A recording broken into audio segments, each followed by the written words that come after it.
Saudara, terima kasih Anda masih tetap setia bersama kami di program Seputar Aceh. Kita berada di segmen akhir.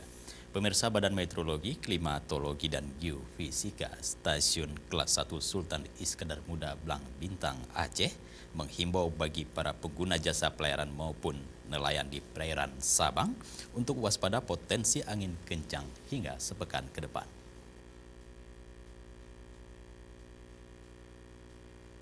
Untuk seminggu ke depan, wilayah Sabang dan sekitarnya mengalami peningkatan kecepatan angin. Cuaca buruk tersebut tentu saja akan berdampak bagi aktivitas nelayan untuk melaut maupun jasa pelayaran antar pulau.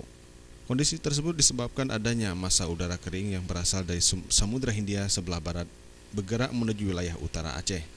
Kasih data dan informasi BMKG Aceh Zakaria menyebutkan massa udara yang bergerak dengan kecepatan tinggi, di mana dengan kecepatan maksimum 36 hingga 40 km per jam. Pengaruh lain dari tingginya kecepatan angin yaitu ketinggian gelombang laut mencapai 2,5 meter hingga seminggu ke depan.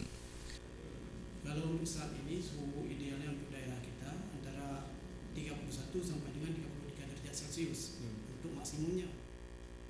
BMKG juga menghimbau bagi jasa pelayaran dan penyeberangan wilayah Baluhan Sabang dan nelayan agar berhati-hati ketika melaut di wilayah perairan Banda Aceh dan Sabang. Tim Liputan Aceh TV.